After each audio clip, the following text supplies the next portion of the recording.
Handsum Gambler, one goal, clean sweep, going 5 for 5 every UFC card. I am the Handsome Gambler.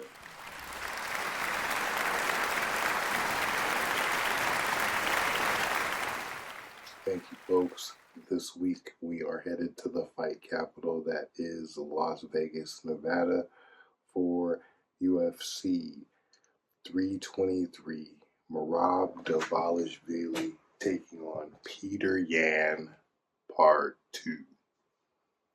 I've said this the last couple of cards, folks, but this has the potential to be the card of the year. Last pay-per-view where you'll be having to pay for anything outside of just your membership. At least that's what it sounds like as of right now. We don't know what kind of trickery they're going to pull on us later, but that's what it sounds like as of right now.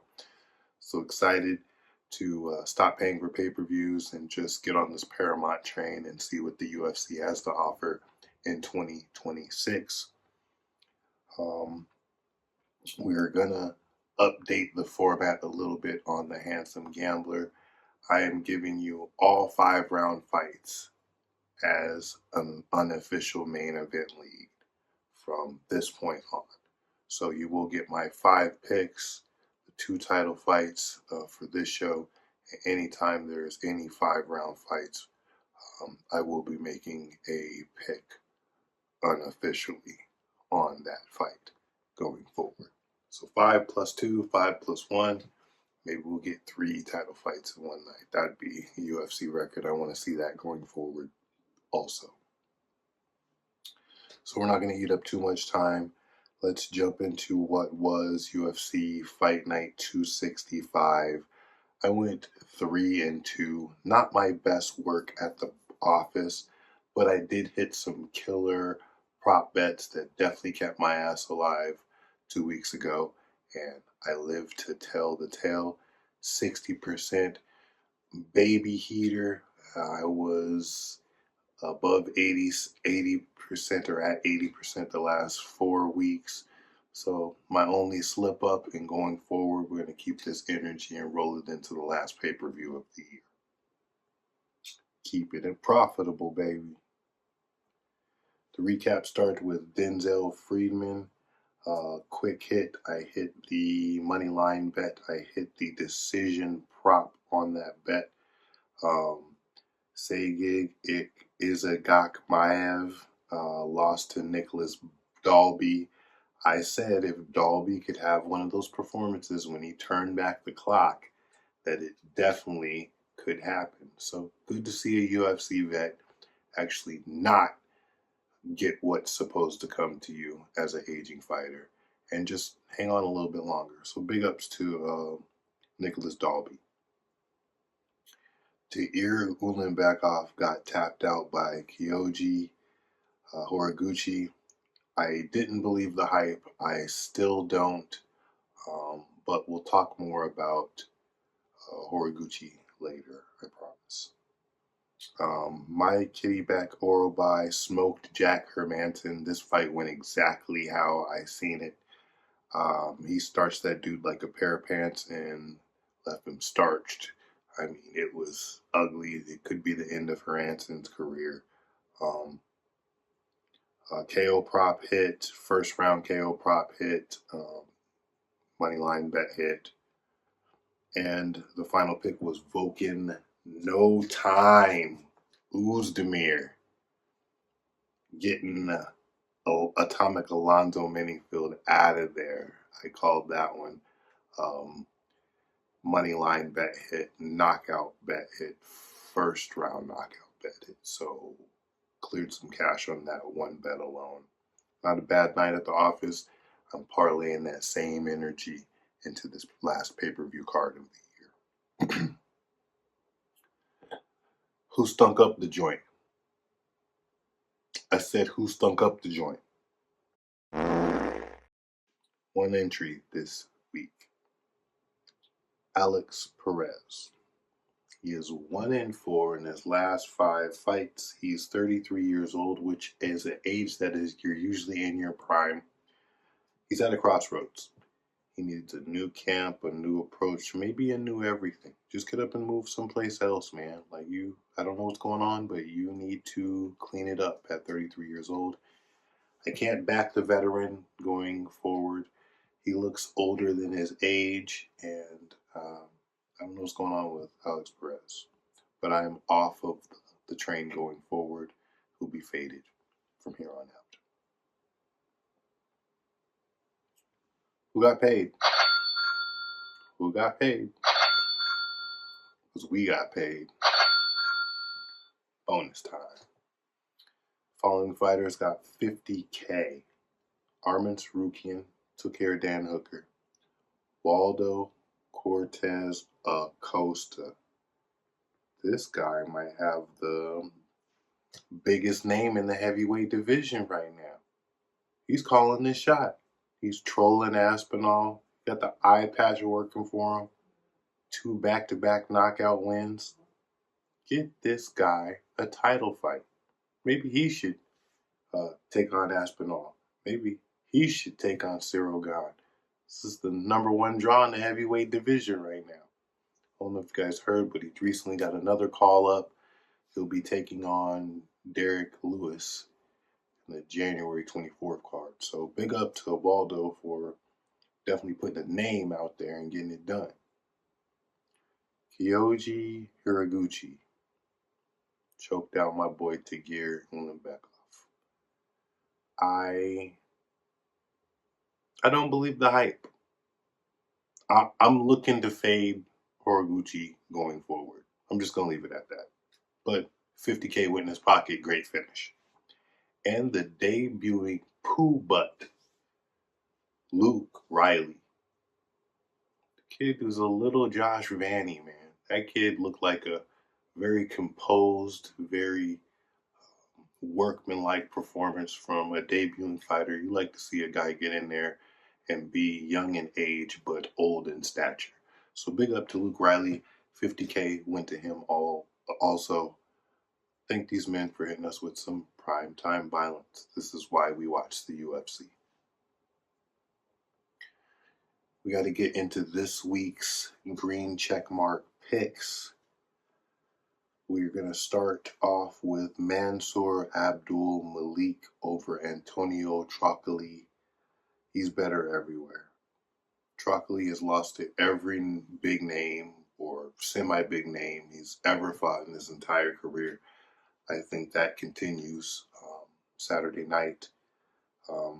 He got choked out by Tresean Gore. So we got a guy that's not UFC caliber getting choked out by another guy who's not UFC caliber.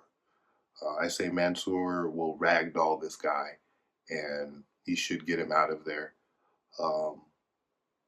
Almost no meat left on the bone as of the time of this video. It's negative 1,200 or so on Mansour. You're going to have to find some plus money. Inside the distance, decision prop, over 1.5 to finish in the round. You're going to have to do something. I'm going with 2 double chance bets. Give me sub and KO in one, and then KO and decision in another. That way, if the KO happens, you hit 2 bets. Bada bing, bada boom. Pick number 2, the returning Jalen Turner over Edson Barbosa. Jalen Turner's been on the couch for the last 8 months, and I really think it's going to benefit him. I think he's been planning this resurgence for a while, and he has a dance partner that is fading very bad. Edson Barbosa is coming off of the damage that he took 4 months ago in that fight with Drakkar Klose. I remember some leg swelling. I remember him getting battered. He did everything but get finished that night. He just took a beating, a one-sided 15-minute ass whooping, and I think that continues. He's taken on a taller, younger, faster, longer, dangerous fighter. I'm saying that this could get ugly real fast. This could be like the Hermanson fight from 2 weeks ago. This could be like the Bobby Green fight. This has the potential to get really ugly really quick if everything goes Jalen Turner's way. Give me Jalen Turner money line, Jalen Turner inside the distance, And the double chance, Jalen Turner by KO or submission. Fight number 4. No, excuse me, fight number 3. You mean Bruno Ferreira over Marvin Vittori.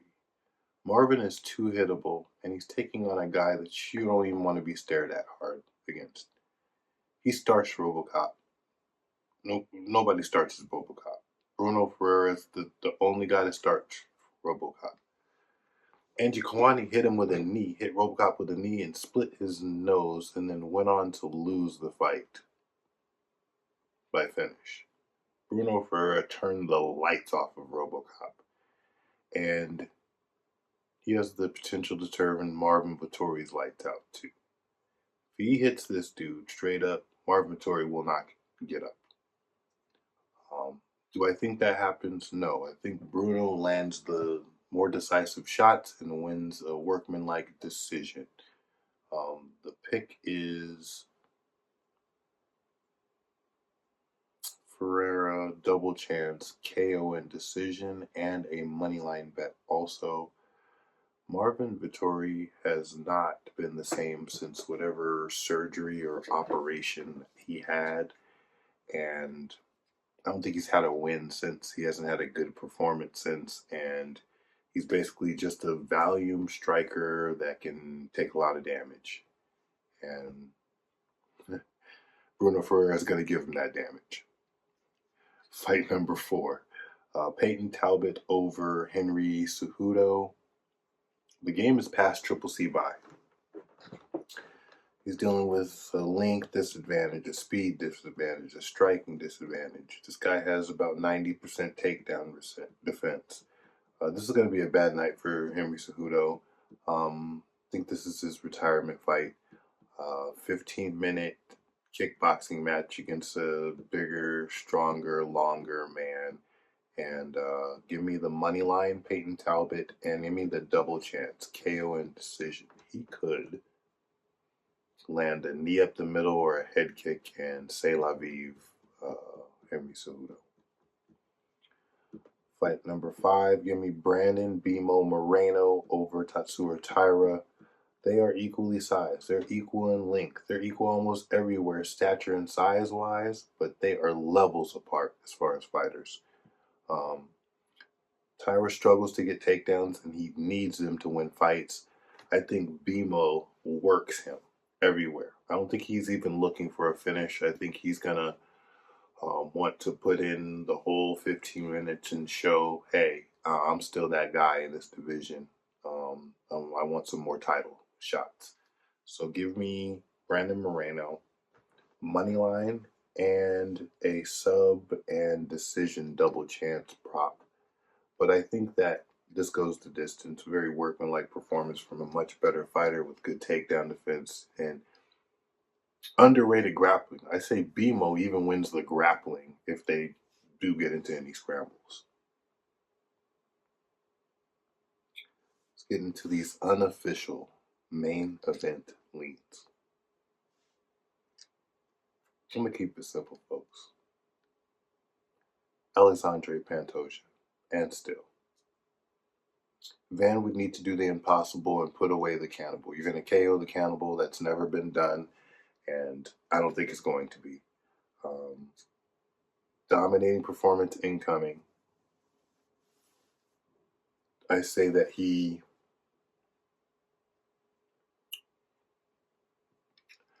I'll say that a money line bet is on the line and the double chance, sub and decision for Pantoja. But I'll take this a step further. I think Joshua Van is the person that's going to beat Pantoja, but not this fight. This will be in the rematch that they have in the next 10 months, sometime in 2026. And Josh takes the title off him then. But too much too soon for the 24-year-old Josh Van. Alexandre is the truth, and he wants to prove it. And still. And keep that same energy going and give me Merab Dvalishvili over Peter Yan. This will be a much closer fight. Peter Yan will thwart some takedowns, but eventually The pressure will get to him, and Marab will break him, and Marab will Marab him. I give him maybe one round that he can hold off the takedowns, maybe 3 minutes into the first round, maybe 1.5 rounds, but eventually Marab does Marab him. He gets some takedowns, he gets on top, and he starts to wear on him. I say Peter Yan survives. Give me Marab money line, Marab double chance, sub, and decision. Best damn recap in the business starts now. Mansur Abdul Malik levels above Tricoli, folds against Real Comp. He can win this fight a plethora of ways, so be careful. Try to find some plus money, though. Turner, he has the youth, the speed, the violence edge. I think that Edson Barbosa is declining, and this could be the retirement of him. Bruno Ferreira, power meets hittable target. Martin Vittori's in trouble. I think he loses a 15-minute decision. Peyton Talbot over Henry Cejudo, the new era against the old king. I'm sorry, Hall of Fame player Henry Cejudo is done. Brandon Moreno, too experienced, too complete of a fighter to lose to Tatsuro Taira. And the main event leans are Pantoja and Marab. And still.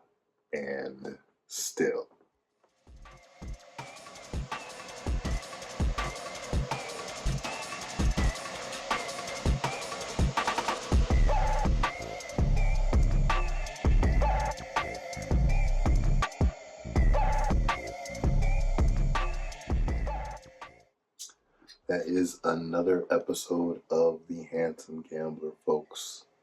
Please like, share, and subscribe. Tell your friends about me. I need all of the love that I can get. Play smart. Stay sharp. Bet on charm and win with style. I am the Handsome Gambler, and I'm cashing out, folks. I will see you next week. All green check marks this week in Vegas. Let's get it.